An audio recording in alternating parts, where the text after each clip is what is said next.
First and foremost, before we begin, I want to give all glory, honor, and praise to Yahweh, Hashem, Yahushua, Hashem, Rahakadosh.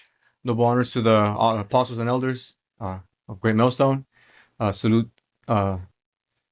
salute, saludos, which is in Spanish, means welcome, brothers. We're gonna go into the head of gold here, in the vision, of Daniel, which is in Daniel 7, and also the statue in Daniel, the second chapter, all right, which was Nebuchadnezzar's vision or dream. All right, so the head of gold, also known as the Neo-Babylonian Empire. All right, we can read that history here in Daniel, the second chapter, starting at 31. Azan, can you get that, Babuk Shah? Yep. So before you continue, so we've been going over these series of the Table of Nations, and now this series we're gonna go into the kingdoms that were ruling before time, up until today, right? Because we're gonna go the Golden Head, the Babylonian Empire, the Persians, and the Medes. So this is just another series that we're doing. So, Lord's word is edifying. Go ahead. What? You want to start at 19, or where do you want to start? Daniel 2, we can just hop straight to the point, bro. 31. 31, okay, yep. So the king's dream? Yep. Okay. Daniel 2 and 31, thou, O king, sawest, and behold a great image. This great image, whose brightness was excellent, stood before thee, and the form thereof was terrible. Yep, if brothers are inclined, you can read Daniel 2 prior to verse 31. He receives a vision. His magi and his wise men are not able to interpret the vision nor tell him what the vision was. And he was at King Nebuchadnezzar, the second, was at that point ready to kill all of the wise men, including Daniel. But as you read on, he volunteered. First he prayed unto the Lord to receive the understanding, and he received it in a dream himself. And then he volunteered to present himself to the king to interpret his vision. Go ahead. On verse 32, this image head was of fine gold, and breast and his arms of silver, his belly and his thighs of brass. Okay, so the focus of this image is going to be the head of gold, all right, which is the Neo-Babylonian Empire, specifically under the rule of King Nebuchadnezzar II, all right, son of Nabopolassar, who through his rebellion against the Assyrians, established the Babylonian Empire as the ruling power of the time. As the apostles oftentimes go into, these were Assyrians, okay, in Babylon, okay, specifically of the sect of the Chaldees, okay, because by this point, the original Babylonians they're already far gone from the area, from the region, and so we're reading about the people we're reading about specifically here are Assyrians. All right, go ahead. Verse 33. Oh, actually, no, yeah, jump down to that was 31, right? Yeah, you want me to jump 36? Yeah, jump down to 36 to 38. Matter of fact, I got a precept for you, if I may. This is Judith chapter 4, verse 1. Now the children of Israel that dwelt in Judea heard all that Holofernes, the chief captain of Nebuchadnezzar, king of the Assyrians, had done to the nations, and after what manner he had spoiled all their temples and brought them to naught. So the reason why I bring out this scripture is because it says Nebuchadnezzar, king of the Assyrians. This is the beginning of that good precept rulership, and this also proves that they're Assyrian. Right, because they were ruling in Babylon, but they were of Assyrian stock. And although they were separate, so to speak, Babylon and the Assyrian Empire, they were also the Assyrians still looked at Babylon as part of the Assyrian Empire, as being as like the religious center. They worshiped the same gods, they had a lot of the same customs, but there was that separation also.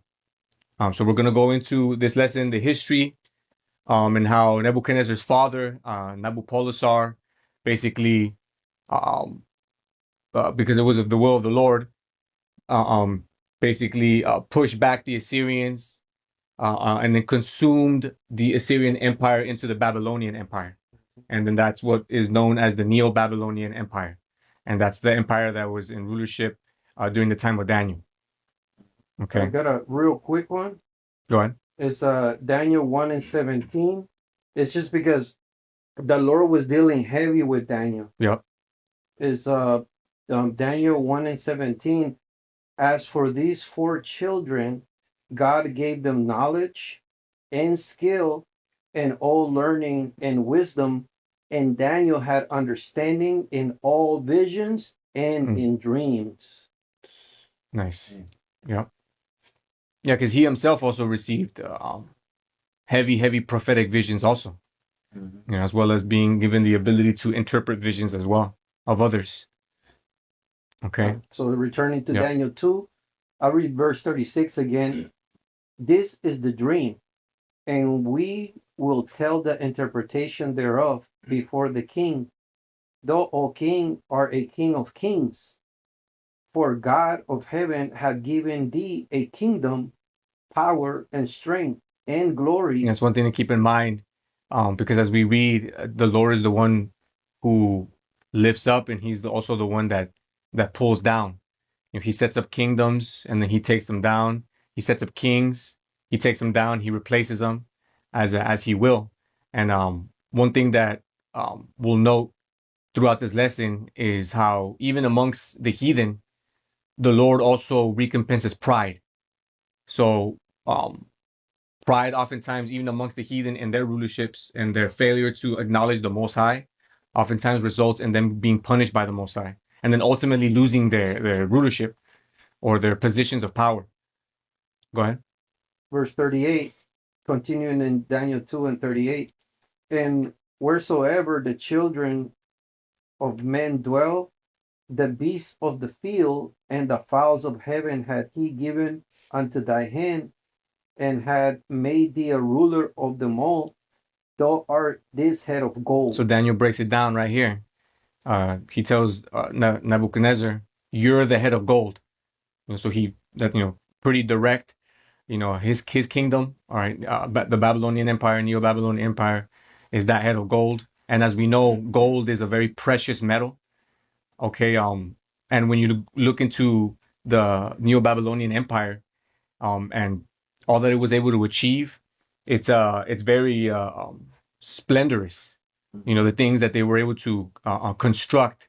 Like for example, the Hanging Gardens of Babylon, known as one of the seven wonders of the ancient world. The construction of the ziggurat, which is kind of like a pyramid type of structure. The gate of Ishtar and things like that, which to this day are like renowned as being architectural marvels. And in these day and ages, we don't really know landscaping, like compared to how they were setting things up in the ancient world. Even in the time of these heathenistic empires, it was on a whole other level when you go into it. And what was that? No, I was just gonna add it further says that in Daniel the 7th chapter how they were known for their wisdom. Right, Pretty much right. Babylon. Yep. Yeah. All right. Count the water, brother. So I'm gonna go into a little bit of the history right here, and the note that I put up in the chat, bros can follow along. All right. There's a lot of history that led up to these events here that I have prepared. But for the sake of making the lesson concise, we're gonna jump straight into the juicy bits. Okay. Dealing with Nebuchadnezzar's father, King Nabopolassar. Okay, so King Nabopolassar became king of Babylon in 626 BCE, before Common Era, which is what the scholars refer to in regarding history.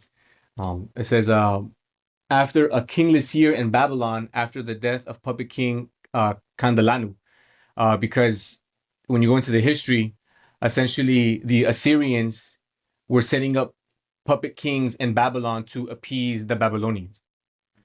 So similarly to how Babylon the Great, America, sets up puppet kings, puppet leaders in vassal nations, to appease the people, to give them the illusion of like, oh no, y'all are self-governing, y'all have control over who rules over you and stuff like that. When in reality, it's vassals that are working in the interest of the rulership, in this case, the Assyrians.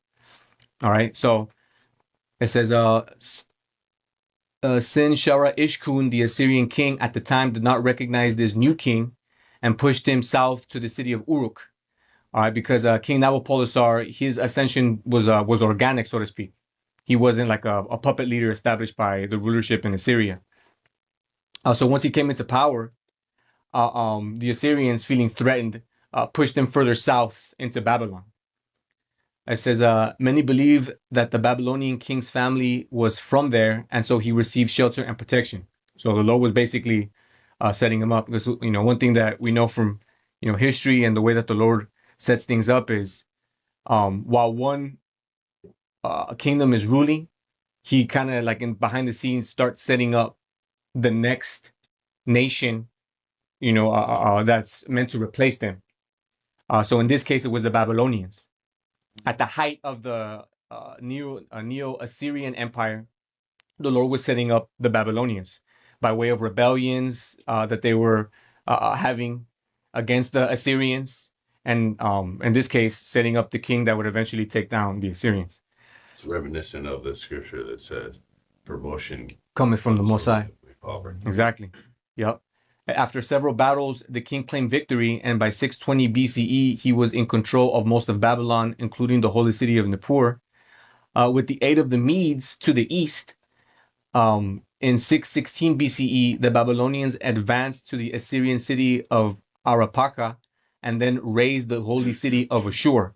So an alliance was formed, temporary alliance that was formed between the Medes and the Babylonians. They had the common interest of overthrowing the Assyrian Empire.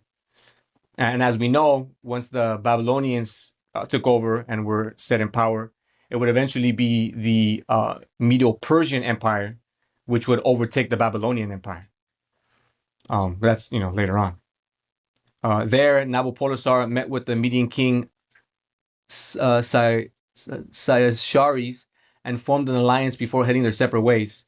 They met again in 612 BCE when they joined forces to take out the Assyrian capital of Nineveh. Now, this is a major, major event in history and also in the scriptures, because as we know, Jonah prophesied of the downfall of Nineveh, which wouldn't occur during his lifetime, but later occurred during this time here.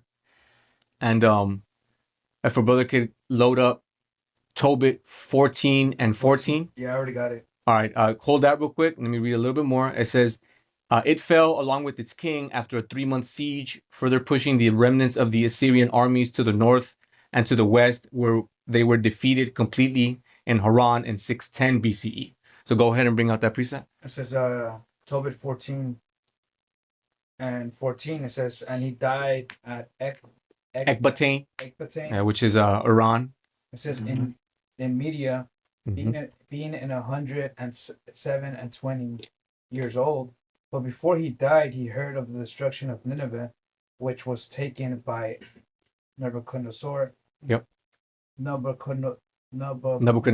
Yeah, Nebuchadnezzar. It says, and Assyrius, and before his death, he rejoiced over Nineveh. Yep. So, as we can see, the Bible is undefeated regarding prophecy, and how it connects to, events on the earth. You brothers can read Judith, the first chapter, and it will give you play by play, like the NFL, on how Nebuchadnezzar conquered all that area. Yep. Detailed accounts too. Yeah, detailed accounts. Yep. But the Apocrypha is not canon, though, right? Right. Bugged out. What we think that? It says that in 605 BCE, Nabopolassar's son won a decisive victory against the Egyptians, allowing Babylon to push toward controlling the entire Levant. So the Lord was basically with this dude to kick all kind of ass, because when you go into where he started out from, when he ascended to being king, he was in a very, very small strip of land in southern Babylon. Okay, but through strategic battles that he was waging, and then also with the Lord being on his favor, and then with forming an alliance with the Medes, that gave them the edge to keep pushing further north into the Assyrian territories, and then further north, and to the west into the very, very important areas of control, being Egypt and that whole area, which is known as the Levant. So that was like a decisive blow to the Assyrians. Yep. And correct me if I'm wrong, but they made a military alliance with Egypt At the time. to go against fucking Babylon, Right. which Yeah. failed. Right. Yeah, we know that America. I think it was Slovakia. Mhm. The king at the time was I was just going into this. So this is part of the addendum stuff that I didn't add to the lesson. But it's in the scriptures too. It's Well, in it says they trust in the shadow of Egypt. Right. And it's twofold because nowadays, right? You know, Yeah. Cool. Yeah, we know that America is Yeah. Babylon the Great, but I'm saying that Iraq is the original Babylon. Right. All right. So Nabopolassar, Nebuchadnezzar's father, died shortly after, and then Nebuchadnezzar was coronated Nebuchadnezzar II of Babylon. And if a brother could get Daniel 7, this basically is describing these events, which we read about, and then also it basically is a mirror to the statue, the vision of Nebuchadnezzar. Yeah, because they might say it didn't take long from the father being king at 626 to Nineveh fell at 612, and then Assyria falling 2 years after. Yeah, so the Lord was moving quick. Yeah, that moved real quick. He was moving real quick. There's like some history prior to these events that were taking place. Yeah. But when things really started popping off, it didn't take long at all for the king to Ascension. to ascend into power and to push the Assyrians north and then to the west, and then eventually just completely defeat them altogether. and they hyphenate those two empires, right? Yeah. Assyrian, Babylonian. Assyrio-Babylonian Empire. Yeah. And what you're talking about, that what Babylon had, the massive walls, the hanging gardens. Yeah, which all these things were constructed during Nebuchadnezzar's reign. That's why Daniel said specifically, "Thou art the head of gold." Yep. It's referring to the Neo-Babylonian Empire, but specifically under the reign of Nebuchadnezzar, because that's when great expansion happened. That's when all these like great construction was taking place and stuff like that. But yeah, who got that? Daniel 7? I got it. You want to start at 4? You start at 1 Oh. and read down to 4. This is Daniel chapter 7, verse 1. It says, in the first year of Belshazzar, king of Babylon, Daniel had a dream and visions of his head. Yeah, which Belshazzar was the king that took over after Nebuchadnezzar. It says, of Babylon, Daniel had a dream and visions of his head upon his bed. Then he wrote the dream and told the sum of the matters. Daniel spake and said, I saw in my vision by night, and behold, the 4 winds of the heavens strove upon the great sea, and 4 great beasts came up from the sea, diverse one from another. Yep. So similarly, these 4 beasts represent kingdoms on the earth. Go ahead. Verse 4.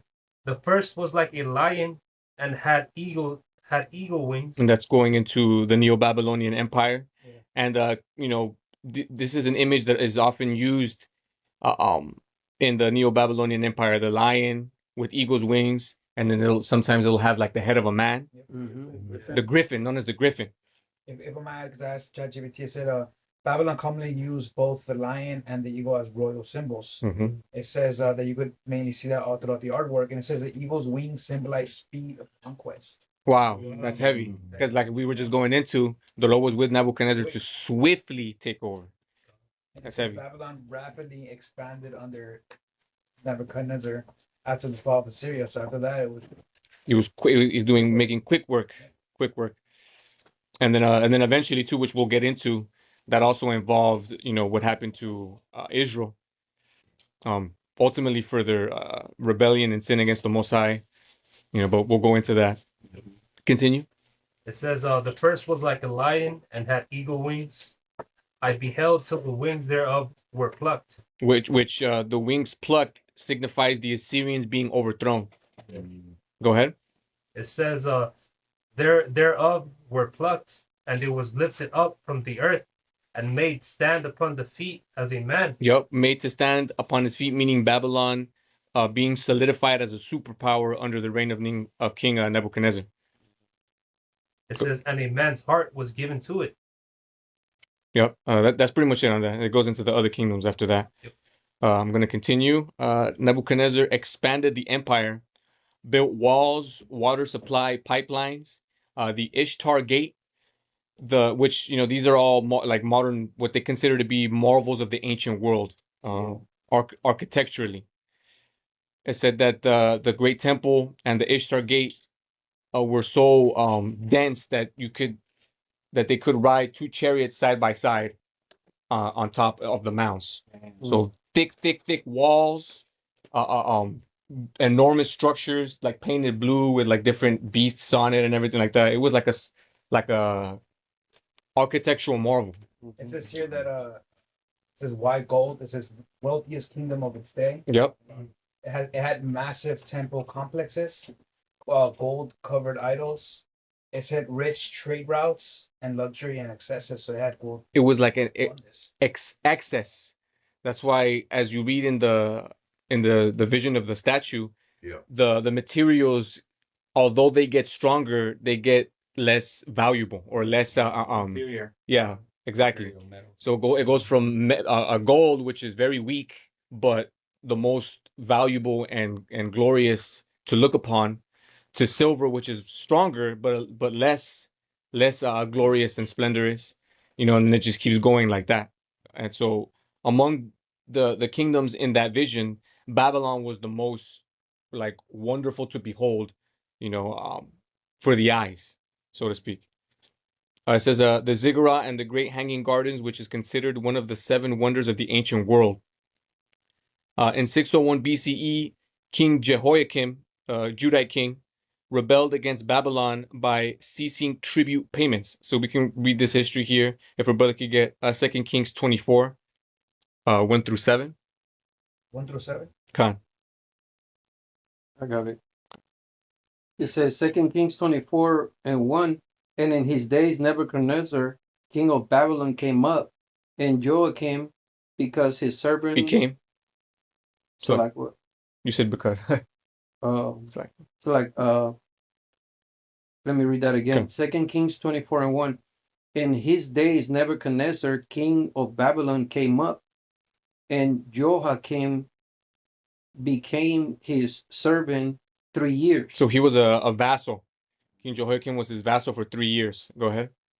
Then he turned and rebelled against him. Yeah, which when you go into the history, he did this by refusing tribute payments.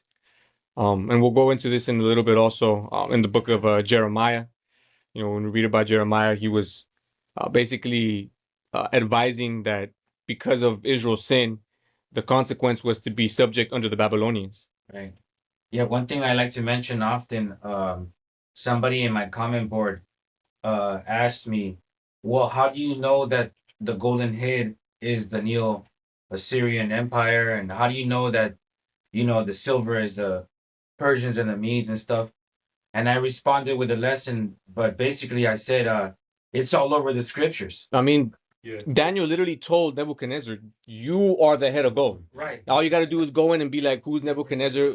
Who was he king over? Neo-Babylon. There you go. It's all over. Come on, man. Right. Yeah. Context clues. It's called context clues. Yeah, it's all over the scriptures, Daniel's, it's just, come on, who was That's in power? Yep. You ultimately got to have the spirit to understand. Right, because of the majority of the time, these nations were ruling, and we were in our land, but they were occupying our land.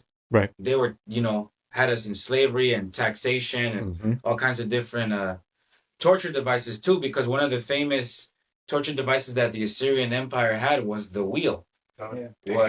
It was basically a great millstone in the middle, and we'd push it in a circle, and if we lack, they'd whip us. It's known as the noise of the wheel. Rigorous Yeah. torture and labor. That's also in Isaiah 14 and 4. It says of the golden city, how the golden city ceased. Right. It's Babylon. It's just, Yeah. it says that against the king of Babylon. Yeah, which that's twofold because it's talking about Babylon the Great, but it also applies because they were the golden city, literally. Yep. Yep. Continue. Verse 2. And the Lord sent against him bands of the Chaldeans, and bands of the Syrians, Hmm. and bands of the Moabites, and bands of the children of Ammon, and sent them against Judah to destroy it, Yep. according to the word of the Lord which he spake by his servants the prophets. Yep. Which, namely Jeremiah. Because again, Judah was under punishment for idolatry. So the consequence was serving servitude under the Babylonians. So King Jehoiakim's rebellion was a rebellion ultimately against the Most High. But pride came into the mix, and he paid for it. Because like we'll read in a bit, during one of these sieges, he died, and then his son replaced him, and then he got replaced by Zedekiah. So it's like a whole history. This is the head of the Lord used Babylon to punish Judah, Egypt, Tyre, Moab, Ammon, Edom. Yep. Babylon was great. Babylon was kicking all kind of ass. Yeah. Yep. Keep going. Yep, verse 3. Surely at the commandment of the Lord came this upon Judah, to remove them out of his sight for the sins of Manasseh, according to all that he did, Mm-hmm. and also for the innocent blood that he shed. For he filled Jerusalem with innocent blood, which the Lord would not pardon. Go ahead. Now the rest of the acts of Joachim and all he did, are they not written in the book of the Chronicles of the kings of Judah? Okay. That's it on that. We can also get the second account, which is basically reiterating Second Chronicles 36 and 5. I got it for you. Go ahead, bro. It reads, Jehoiakim was 25 years old when he began to reign, and he reigned 11 years in Jerusalem. And he did that which was evil in the sight of the Lord his God. Verse 6, against him came up Nebuchadnezzar, king of Babylon, and bound him in fetters to carry him to Babylon. Yep. So we read about in the curses for our rebellions how the Lord was gonna basically humiliate us, because it's a humiliating thing to watch your king be bound in fetters and taken into captivity. Go ahead. It's so like this is on Jehoiakim. Oh, Jehoiakim. Jehoiakim, right? Yep. King of Judah. Verse 7, it says, Nebuchadnezzar also carried of the vessels of the house of the Lord to Babylon and put them in his temple at Babylon. Yep, which we're going to read about that in a bit, about how during one of these sieges, how they ransacked the Temple of Solomon and took those goods into Babylon. And then later, under King Belshazzar, in a horrifically proud act of defiling those items, we read about how the kingdom was taken from him. But we're going to go into that a little later. Verse 8, it says, now the rest of the acts of Jehoiakim and his abominations which he did, and that which was found in him, behold, they are written in the book of the kings of Israel and Judah. And Jehoiachin, his son, reigned in his stead. Yep. Which we're not going to go into these chapters here, but for greater detail, you can read about these events in Jeremiah 25 and also Jeremiah 36. If I could just read a quick scripture, because I'm at Jeremiah 25. Yep. Which verse 1 is just going into that, right? It says the word that came to Jeremiah concerning all the people in Judah, right? But the point I wanted to get is in verse 9. Mm-hmm. It says, behold, I will send and take all the families of the north. It says, say the Lord, and Nebuchadnezzar, the king of Babylon, my servants. It says, and will bring them against this land. So the Lord was using Nebuchadnezzar. Yeah, Nebuchadnezzar. Even though he calls him his servant, obviously we know, he's not chosen or anything like that, but it shows you that the Lord, Whipping sticks. Yeah, his battle axe, basically. Yep. His weapon was crushing, like you said, bro, everyone, bro. And it says this was during the first year of King of Babylon. Right. He was doing all these things already. Came out swinging. Yep. The water, bro. Khan. It says Nebuchadnezzar's response was swift and ruthless. In 597 BCE, Jerusalem was captured. After a prolonged siege, Solomon's temple was looted, and thousands were exiled as slaves into Babylon. Jehoiakim, which we already read about this, but it goes Jehoiakim died and was replaced by his son Jehoiakim, who was replaced by Zedekiah, who later rebelled, causing Nebuchadnezzar to completely destroy Jerusalem and the temple in 587 BCE in a horrific event. Afterwards, the Babylonian Empire continued to expand. So we read about this in history. It's a famous event. The capture and destruction of Jerusalem, the the first temple, the siege. We read about how Jake was through, super through. Cannibalism was running rampant. Desperate people were getting desperate and eating the leather off their belts. Yeah. They were eating infants. It's a very, very horrific time in Israel's history. So from here, I wanted to go into the downfall, okay, or what would be the downfall, the beginning of the downfall of the Babylonian Empire. Here in Daniel 4, we could probably start from the top. Daniel 4. 4 and 30. 4 and let's see, hold on. 30 it says that with the Most of the statues or images that the scholars have put up, like according to the timeline, it gives you the date of the ruling of the golden head. If I may add, there's a book called Bible Charts and Timelines. I brought it with me.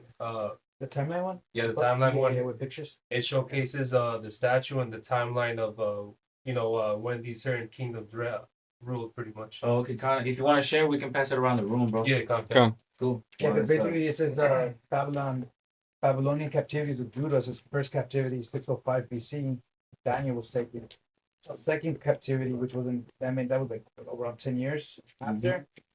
597 BC, Ezekiel was taken, and then the third captivity was like another about like 10 years after.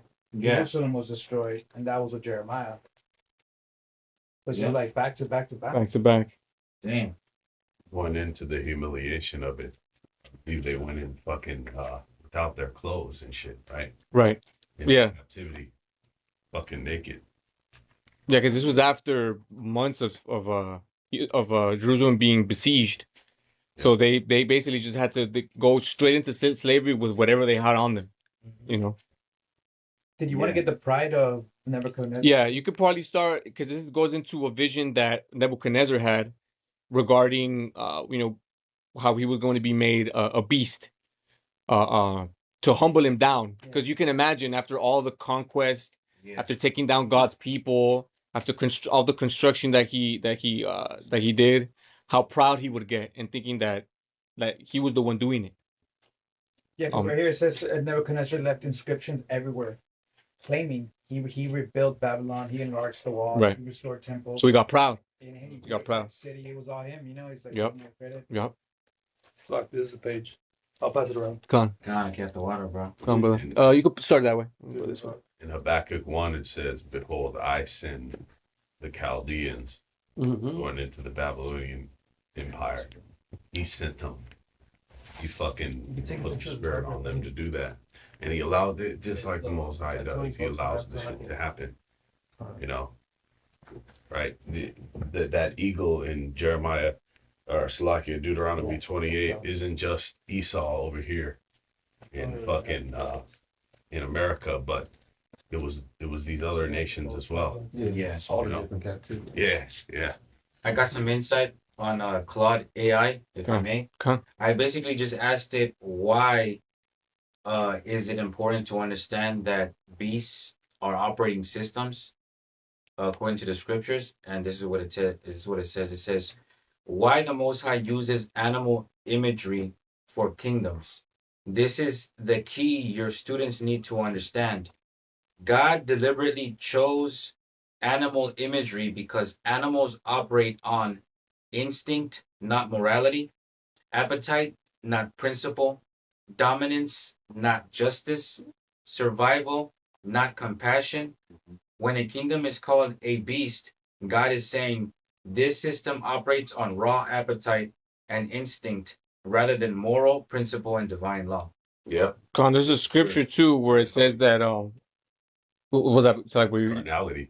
Con, there's a scripture too where it says basically that the heathen may know that they are beasts. Not sure where. Ecclesiastes, the 3rd chapter. Can you bring it out, Babak Shah? Yep. I have this quick one in Con, bro. Proverbs 29 and 18 in the NLT. When people do not accept divine guidance, they run wild. There you go, because the Lord set up Daniel to be Nebuchadnezzar's guide. Yeah. You know, he broke down his vision. You know, he interpreted it correctly. But even still, he was not receiving. He wasn't giving glory to the Most High. Right. You know, which was the God of Daniel, the God of the Israelites, the God of all the earth, of all creation. Mm-hmm. And so we read here in Daniel 4 how he was humbled because of that.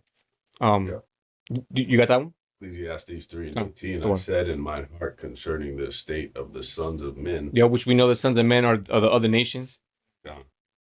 that the Most High might manifest them, and that they might see that they themselves are beasts. There you go. Dang. And that was literally what happened with King Nebuchadnezzar. Right. Yeah. All right, so we can start at 9 here in Daniel 4. Whichever brother wants to. And 9.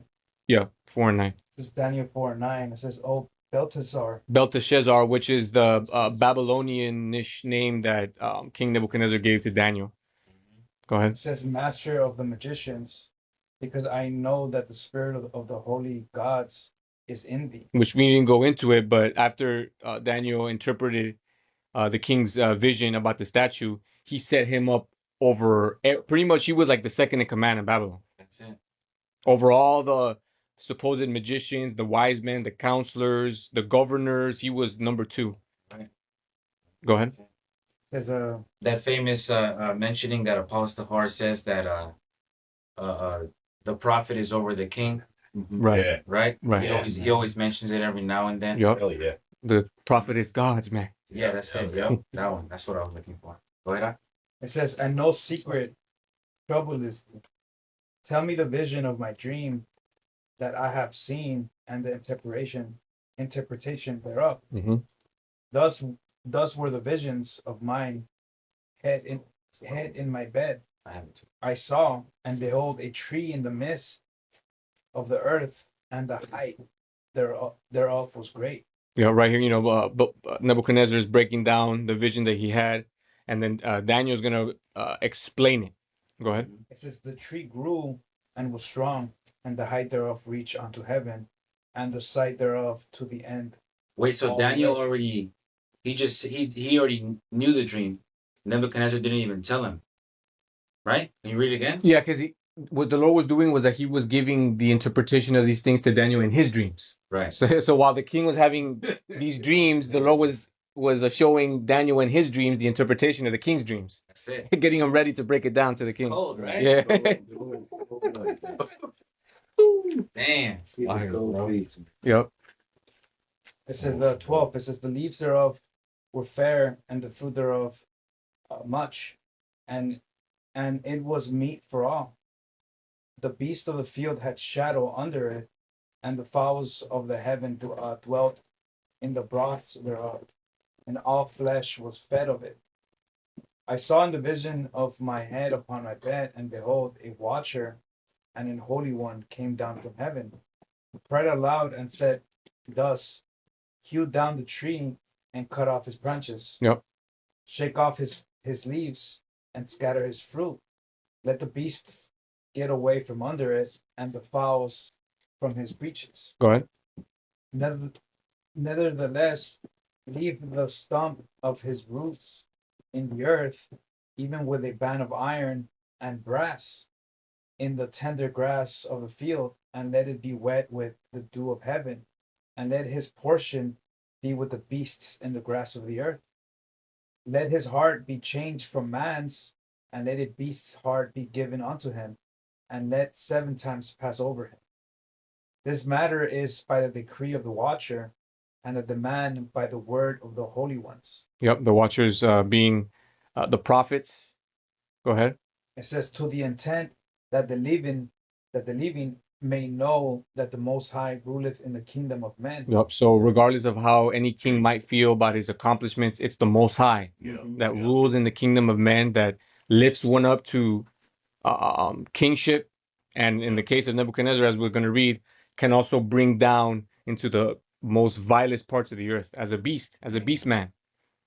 Go ahead. Shall the axe boast itself? Yep. Yeah, Isaiah 10, right? Yeah. Why are ashes proud? Yeah, God. It says, and giveth it to whosoever he will, and setteth up over it the beasts of men. The basis of men, the most Sorry. lowest of the men, which we use this to describe Esau, how in these last days the Lord set up Esau being the lowest of the men, the beast men, the caveman, the least of the flock, as over the whole world, basically. They that are younger than I. Yep. Have me in derision. In this instance, it's referring to Nebuchadnezzar, but it's a twofold scripture. Right. Go ahead. 18, it says, this dream I, King Nebuchadnezzar, had seen. Now thou, O Belshazzar, Yep. Daniel. declare the interpretation thereof. For as much as all the wise men of my kingdom are not able to make known unto me the interpretations, but thou art able, for the spirit of the holy gods is in thee. So King Nebuchadnezzar understood that Daniel was special. That Daniel's God was the God above all gods. But even still, he did not give the Most High his credit. And that's why, as we're going to see here, the Most High brought him down to such a low state. Go ahead. It says 19. Then Daniel, whose name was Belshazzar, was atoned? Astonied. Astonied. It says for 1 hour, and his thoughts troubled him. Because he understood the vision and what it was going to mean for King Nebuchadnezzar. Go ahead. The ancient way of astonished. Yeah, like astonished. Like, whoa, Most High's going to fuck you up right now. Most High's going to fuck you up. Yep, you're through. Go ahead. Is it that scene of Doctor Strange, remember when he was going through all possibilities? Right. It's like bugging out, like, oh shit. It says, and his thoughts troubled him. The king spake and said, Belshazzar, let not the dream or the interpretation thereof trouble thee. Belshazzar answered and said, my lord, the dream be to them that hate thee, and the interpretation thereof to thine enemies. The tree that thou sawest, which grew and was strong, whose height reached unto the heaven, and the sight thereof to all the earth, whose leaves were fair, and the fruit thereof much. Yep. So Nebuchadnezzar is the tree in the vision. Go ahead. It says much, and it was meat for all. Yep. Because as we know, when a kingdom becomes a superpower, its influence is felt throughout all the land. The known world. The known world. What they used to call it. And they go to them for pretty much the want of everything. Exactly. Or if a brother can. And its culture spreads too. They start to worship their gods and practice their practices and all that stuff. Like fucking America, bro. Exactly. Yep. Or a brother can pull up a map of the conquest and share it really quick too. Oh yeah, the brother had sent me one. I'll put it up in the chat right now. It's always important to look at because you can always see who's paying tribute to the known power. Yeah, this one has a map in it and also some info, but I'm going to put it up in the chat. Go ahead, bro. It says, under which the beasts of the field dwell. The other nations. It says, and upon whose branches the fowls of heaven had their habitation. It is thou, O king, that art grown and become strong, for thy greatest is grown and reaches unto heaven, and thy dominion to the end of the earth. The known world. Yeah. It says 23. It says, and whereas the king saw a watcher and a holy one coming down from heaven, and saying, hew the tree down and destroy it. Yep. Yet, like bring them down, cut them down, humble them. Yeah. Humble them. Yet leave the stump of the roots thereof in the earth. Yeah, because as we read, he was able to get back into the throne Like he was cut down, he was turned into a beast for a time, but then when he came to and he gave glory to the Most High let him rule for a little longer. Go ahead. But after that, he was giving glory to the Most High. Right. Yeah. Go ahead. It says, even with a band of iron and brass Crucial. in the tender grass of a field, Mm-hmm. and let it be wet with the dew of heaven, and let his portion be with the beasts of the field till 7 times pass him over it. This is the interpretation, O king, and this is the decree of the Most High, which is come upon my lord the king. It says that they shall drive thee from men, and thy dwelling shall be with the beasts of the field. The they being his enemies. Because earlier Daniel told him this vision is for your enemies. This is what your enemies are going to do to you. They're going to drive you from rulership, and then the Most High is going to give you a beast-like mind. Mm-hmm. Go ahead.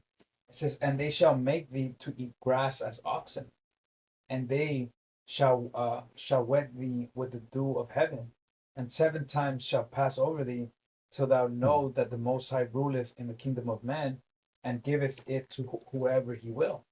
What Slovakia, bro, Loma. shows you that the Water, bro. Most High rolls. Yeah. He moves in the same way. Is he did that to Esau after Rome?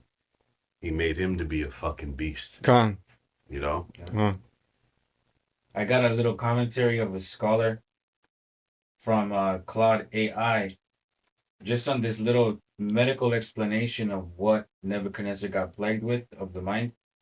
It says several medical scholars and historians have proposed that Nebuchadnezzar suffered from a rare but documented condition, boanthropy or lycanthropy, a psychological condition where a person believes they are an animal and begins behaving like one. So the Lord made him into like a fucking furry and shit. Yeah. But he believed it. Yeah. He wasn't just fucking cosplaying, or LARPing. That motherfucker believed that he was a beast. Yep. Such things as living outside or living outdoors, eating grass, walking on all fours, refusing human contact. This is a documented psychiatric condition that appears in ancient and modern medical literature. Scholars who hold this position include, and this is the reference, R.K. Harrison, who wrote extensively on biblical medicine, John Pilch, biblical anthropologists. They argue the text describes real observationable symptoms of a genuine mental breakdown. Dang. Damn. He went from the heights of pride to a total mental breakdown. Yep. It says possibly triggered by extreme stress or trauma or a neurological event. Dang. Dang. Critical. Go ahead. Where we at? 27? 26. Okay. It says, and whereas they commanded to leave the stump of the tree roots, thy kingdom shall be unto thee, after that thou shalt known that the heavens do rule. Yep. So he was set up to live like this until he acknowledged the Most High. Basically, he was humbled. Yep. But Like he that. was the Lord's servant, Yep. because Yeah. the Lord still wanted him. He whooped him a bit, be like, get your ass in order, and I'm still gonna use you. Yeah. Yeah. Like Elder has a doc mentioning sometimes the great humbling. The Yeah. great humbling. Yeah. Dang. And this is a constant theme of the scriptures, man. Come on. To know that the Most High Rules. is fucking calling the shots. Yeah, because he went from a big tree with branches, glorious branches that the whole world at the time was feeding off of. The influence was far and wide, to being a stump. Yeah. Yeah. Like a little fucking tree stump, but just barely hanging on. He threw them their little fucking bone, their little fame, their 15 minutes. Right. 15 minutes of You know, fame. the time and chance and all that. Come on. Oh, yeah, yeah. Put him in timeout. It says 27. It says, wherefore, O king, let my counsel be acceptable unto thee, and break off thy sins by righteousness, and thine iniquities by showing mercy to the poor. So Daniel was trying to tell him, like, look, it's not too late, Yep. You can still change, acknowledge the Most High, be merciful to the poor. But, I mean, the Most High had other plans. That's mercy. Yeah. Damn. It says, if it may be a lengthening Mm-hmm. of thy tranquility. All this came upon the king Nebuchadnezzar, and right here it says Nebuchadnezzar. Yeah, Nebuchadnezzar. Sometimes it'll be spelled differently, but it's Nebuchadnezzar. It says, at the end of 12 months, he walked in the palace of the kingdom of Babylon. Yep. So after 12 months of receiving the interpretation, he was walking on one of his palaces, and which you can imagine, um, just based on how like the scholars break down the palaces of Babylon being hella high, looking over all the kingdom. He was filled with pride, and then he made this statement right here in 30. It says, the king spake and said, is not this great Babylon that I have built That I have built. Go ahead. for the house of the kingdom? It says, by the might of my power. By the might of my power. You can kind of see him being like he's walking on his palace, he's looking on everything. He's like, I did this shit. Like Donald Trump doing it now. Right. This nigga, Like bro. this me is all me right here. Yeah, I'm doing The this. only Yep. thing that can stop me is my own. Mortality. Yeah, right. Morality. Oh, he said morality, huh? Morality. Yeah. He's saying we built this country, but it was us, motherfucker. It was the Most High. Yeah. So right here, this is where Nebuchadnezzar is fucking around. So right now he's gonna find out. It says, and for the honor of my majesty. It says, while the word was in the king's mouth, But as he was saying this, go ahead. there fell a voice from heaven saying, O King Nebuchadnezzar, it says, to thee it is spoken, the kingdom is departed from thee, Boom. and they shall drive thee from men, and thy dwelling shall be with the beasts of the field. They shall make thee to eat grass as oxen, and 7 times shall pass over thee, until thou know that the Most High ruleth in the kingdom of men, Yep, just like Daniel told him. and given it to whoever he will. The same hour was the thing fulfilled upon Nebuchadnezzar, and he was driven from men, and did eat grass as oxen, and his body was wet with the dew of heaven, so his hairs were grown like eagle's feathers. So the Lord was even transforming him a little bit. Yeah. His nails, he looked like a Wolverine. He started getting fucking hair all over his body. Physiologically. So the Lord was like, he turned his mind into a beast and a little bit in the body too. You start to see some of them motherfuckers in downtown see LA. that. Oh yeah. Motherfucker is unclean. Yeah. And they start to transform a little bit. It's fucking scary. Hunchback and All that. It's like, damn, you're one with the beasts now. so if Man. you can, bro, tie in for us according to the table of nations, who those fucking Assyrian and Babylonians were. So Just for audience. the Assyrians, they come from Ashur, which is one of the sons of Shem, not Elam. Elam at that time was in Ecbatane, which is modern Iran. The Persians, the Medes are Japhites, but oftentimes they're also referred to. Sometimes the Elamites are also referred to as the Medes just because the Persians were the dominant power and were ruling over the Medes. Yeah. So the Assyrians were of Ashur. Yeah. Son of Shem. It says, so his hairs were grown like eagle's feathers, and his nails like bird's claws. It says, The Lord will fuck you up, man. If you don't. Well, yeah. The Lord will make you. He will fuck you up, man. it says, and at the end of the days, I, Nebuchadnezzar, lifted upon mine eyes unto heaven, and mine understanding returned unto me. And I blessed the Most High, and I praised and honored him that liveth forever. You know, he understood. He found out. Go ahead. We're trying to find out. That's right. That's it. Whose dominion is an everlasting dominion, and his kingdom is from generation to generation. And all the inhabitants of the earth are reputed as nothing. And His tune changed real quick. Go ahead. it says as nothing. It says, and he doeth according to his will in the army of heaven and among the inhabitants of the earth, and none can stay his hand, or say unto him, why doest thou? Mhm. At the same time, my reason returned unto me, And for the glory of my kingdom, my honor and brightness returned unto me. And my counselors and my lords sought unto me, and I was established in my kingdom, and excellent majesty was added unto me. So he came back to his mind, and this happened in the sight of all his counselors, all of everyone knew what was going on.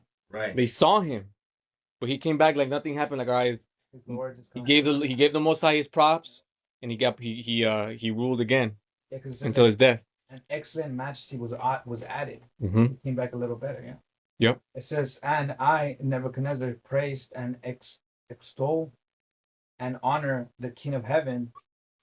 It says, all whose words are true, and his ways judgment, and those that walk in pride and those that walk in pride he is able to abase. So he learned the lesson of Yeah. pride and what comes with pride, a lesson that his father didn't learn. Yeah. And it's hard hitting, bro. Because, I mean that his son, his successor, Belshazzar. So like, right. And it's hard hitting, bro, because this is a foreshadowing of all the other kingdoms that are about to come up after Babylon. That's right. The golden I head. got something real quick. Oh yeah. This is 2 Ezra 6 and 57 and 58. No, 56 and 57. It says, and as for the other people, which also came of Adam, thou hast said they are nothing. They be like unto spittle. It has likened the abundance of them unto a drop that falls from a vessel. Yep. And as we just read, Nebuchadnezzar, he learned that. He Right. acknowledged that, like we ain't shit. And he says, and now, O Yahweh Bashem Shai, behold, these heathen which have been reputed as nothing, he said reputed as nothing, have begun to be lord over us. Yep. To So, devour us. yep, because ultimately Israel went off. But it was all according to the Most High's plan. Yeah. That was it. Come on, brother, the water. So we can conclude here with the fall of Babylon, and its transfer, or the transfer of the dominion onto the following kingdom, which would be the Persians and the Medes. If a brother could get me Daniel 5 from the top. And we could probably read down and then skip to 18. This is Daniel chapter 5, verse 1. It says, Belshazzar, the king, made a great feast to 1,000 of his lords, and drank wine before the 1,000. It says, Belshazzar,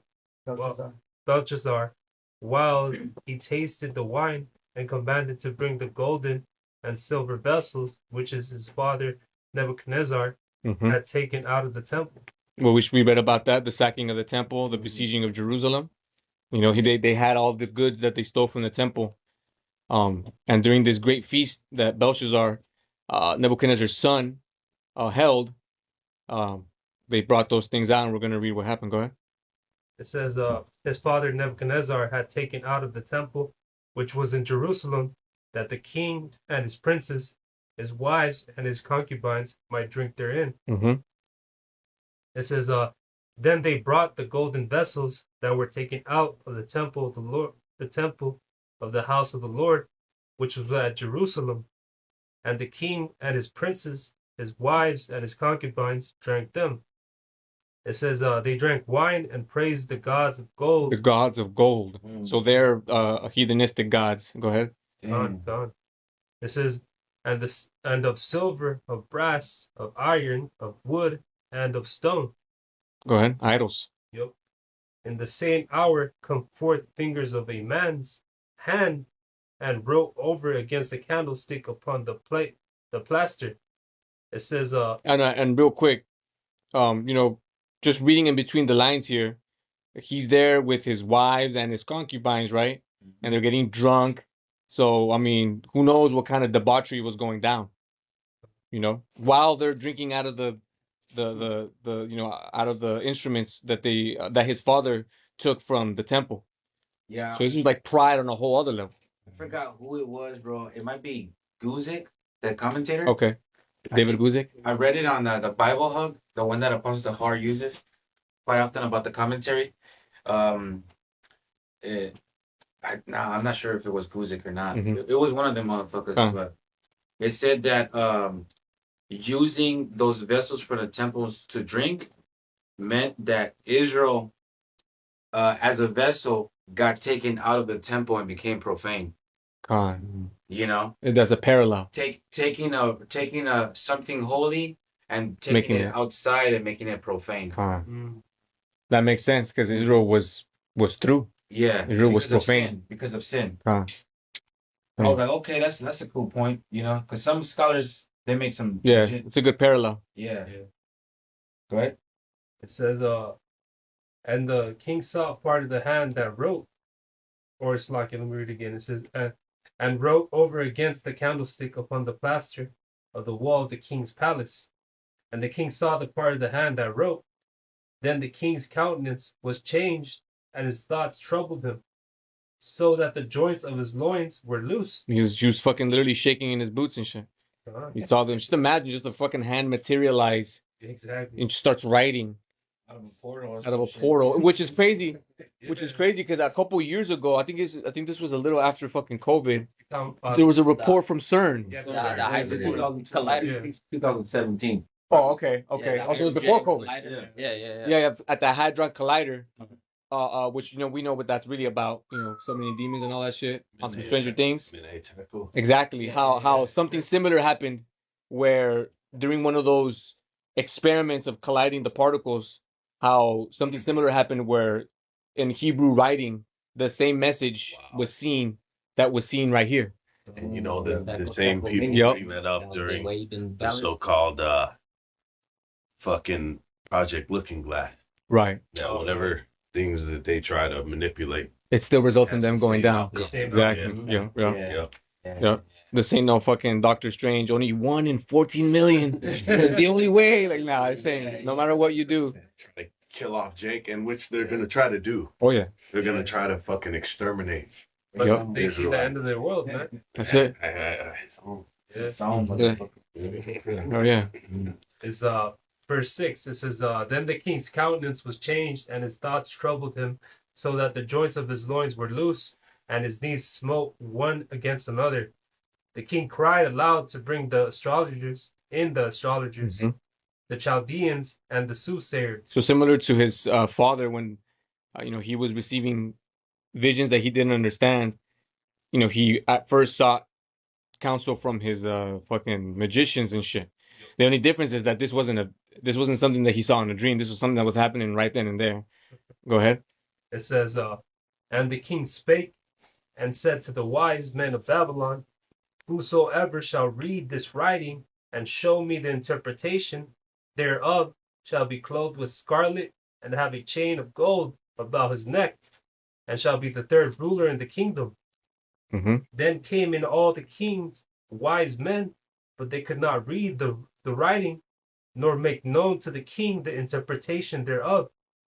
Then was the king Belshazzar, great troubled, and his countenance was changed in him, and his lords were astonished. Because they seen his king bugging out. Mm-hmm. Go ahead. Verse 10. Now the queen, by reason of the words of the king and his lords, came into the banquet house, and the queen spake and said, O king, live forever. Let not thy thoughts trouble thee, nor let thy countenance be changed. Yep. So she was like, "It's gonna be all right, honey. Don't worry about it. Don't worry about it. It's gonna be all right.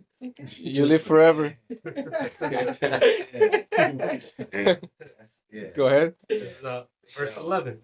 He got counsel from the wife. Yeah, she's trying to comfort him and shit. That's crazy. It's gonna be all right. This is verse Go ahead. 11.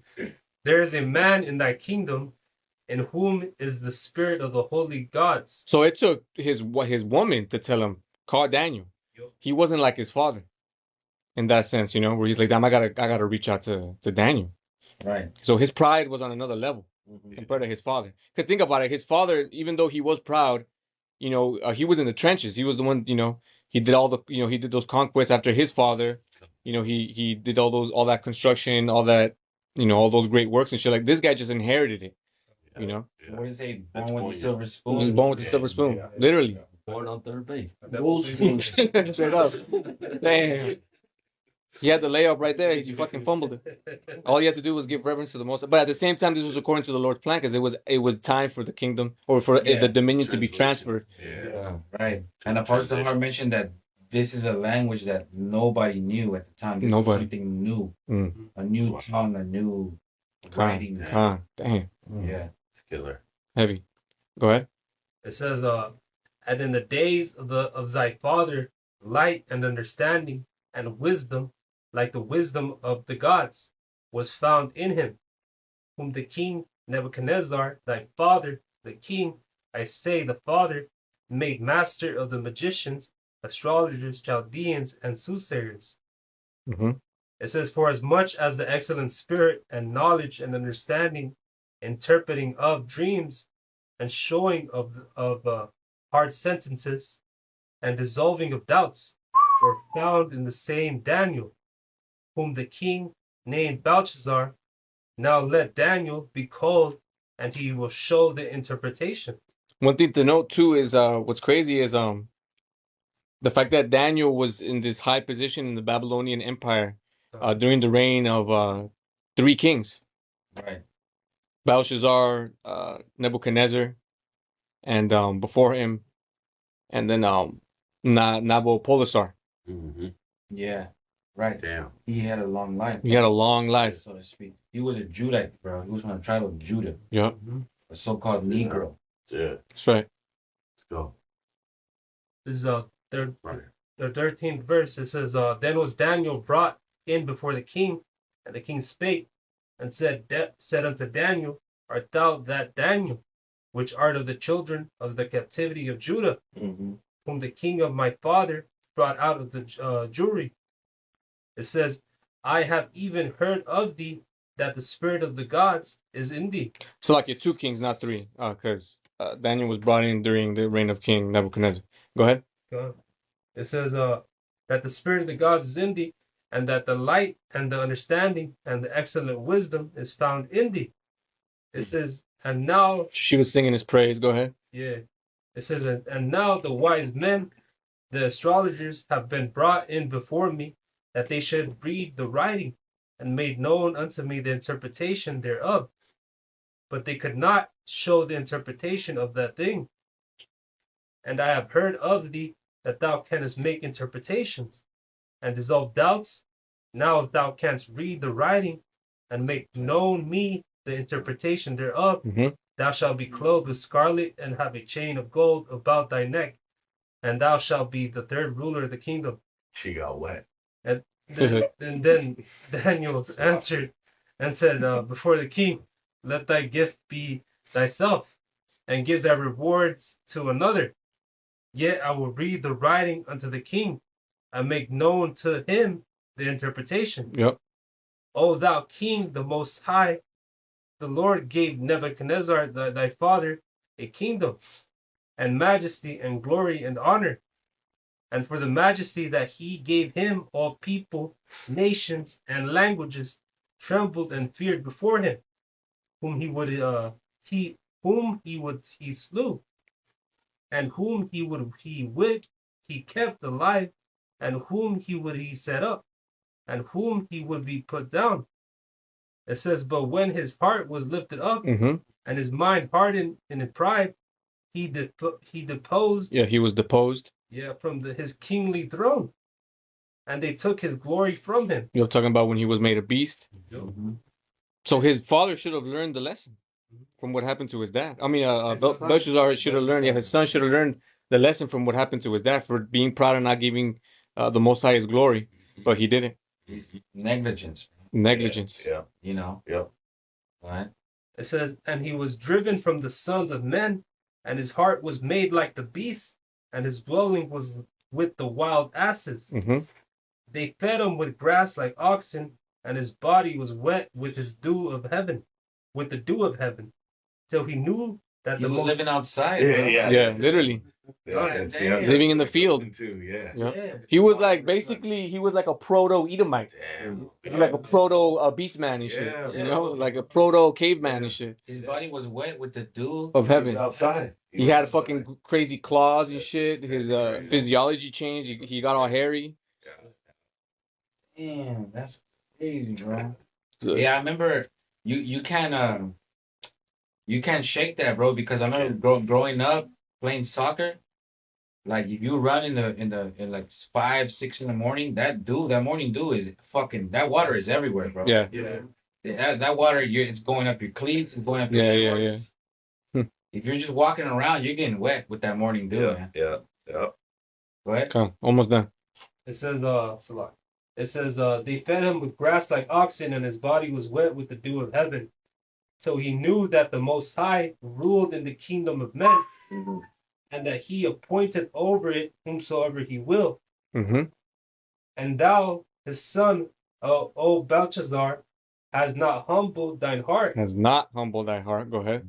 It says, thou has not, Though. says Salakia, though thou knewest not all this. That's the point. Though thou knewest all this. So he knew what happened to his dad. He knew why it happened. He knew what happened once he acknowledged the Most High and how he got his kingdom back and he got his wisdom. He knew all that, but he didn't give a fuck. Father like son. Yeah, or worse in this case. You know? Yeah.